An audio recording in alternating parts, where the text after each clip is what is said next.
홍준표가 랩을 한다. 홍 이러면서 빵 터지시네요.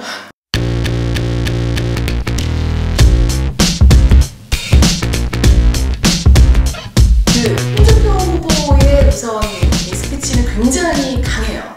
그리고 비트가 빠르죠. 그러고서는 이제 좀 약간 뭐 이 비판적인 말, 강한 어조의 말들을 쓰면서 래퍼랑 좀 분위기가 비슷하신 것 같아요. 네, 송래퍼로 우선 이름을 지어봤습니다.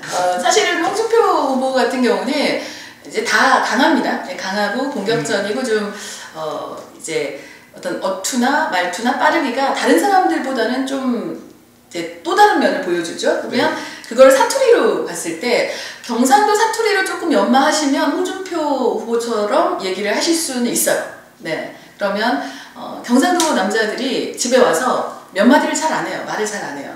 혹시 뭐 세 마디 보통 말 하는데 아세요? 반문나. 반문나. 보통 세 가지가 반문나, 그다음에 아는, 자자 이거죠. 이거 서울 사람들이 하게 되면 재미가 없어요. 밥 먹었어? 애기는 자자 이거잖아요. 되게 부드럽게 보이죠. 근데 이걸 이제 홍준표식으로 한다면 앞에를 계속 눌러주면서 빠르기를 빨리 해야 돼요. 밥 먹었어? 이게 아니라 밥 못나 이거죠. 밥 못나. 아, 너무 약하죠. 강한 이미지. 네. 약한가요? 밥 못나. 밥 못나. 네. 네. 먹다 죽었네요. 네. 그다음에 이제 아는도 이제 애기는 이제 뒤가 아니라 아는 이거죠. 아는. 그렇죠. 그다음에 자자도 너무 부드럽게 하면 안 돼요. 자자! 자자! 자자. 이건 잘하시네요. 그렇다고 사투리를 쓰는 분들이 강하기만 하고 공격적이기만 하고 하는 건 절대 아닙니다. 근데 대부분이 이제 초점을 흐리는 이유가 문장이 길 때 그렇거든요. 그러니까 홍준표 의원 같은 경우는, 후보 같은 경우는 굉장히 짧은 단답형에 문장력이 좀 뛰어난 거죠. 문단력이 좀 뛰어나고 사람들이 집중을 할 수 있는 집중도가 높은 걸로 봐서는 홍준표 후보가 1위라고 볼 수 있죠. 홍준표 의원 같은 경우는요, 말하고 제스처가 좀 비슷해요. 네, 말과 제스처가 강하죠. 보통의 제스처는 절도, 뭐 찰나 이런 걸 좀 지켜요. 예를 들자면 제스처를 올리는 이유가 계속 이렇게 손들고 얘기할 것 같으면 제스처를 쓸 필요가 없어요. 그쵸? 근데 뭐 얘기할 때 강하게 확 해주고 내리고, 그 다음에 강하게 짚어주고 내려야 되는데, 이걸 할 때 이제 절도가 있다는 건 이제 손가락을 모은다거나 아니면 한번 짚어서 정확하게 뭐 짚고 넘어간다거나. 근데 이게 기본의 제스처라면 홍준표 후보 같은 경우는 제스처에도 강함이 드러나죠. 삿대질을 한다거나. 네.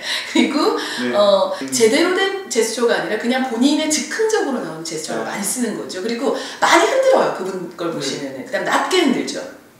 대부분이. 왜냐하면 제스처의 기본이 이제 요 안에서 노는 거라면 너무 위로 가게 되면은 내가 정말로 강한 의지를 보인다. 그리고 이제 아래로 가게 되면 너네가 뭘 아니?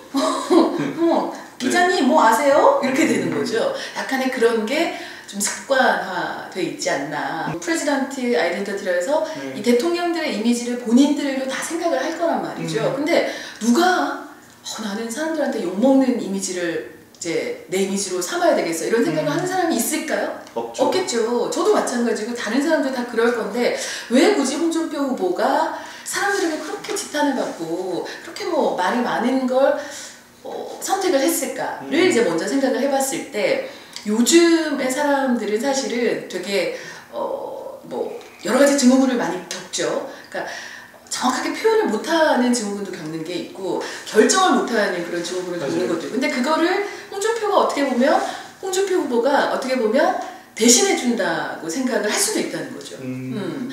저 사람 그래서 우리가 사이다라고 이제 신조어가 생겼죠. 뻥 뚫리게 이야기를 한다. 그래서 사이다 같은 그런 어떤 그걸 원하는 어떤 시대에 발맞춘 자기 나름대로의 메이킹이 아닐까.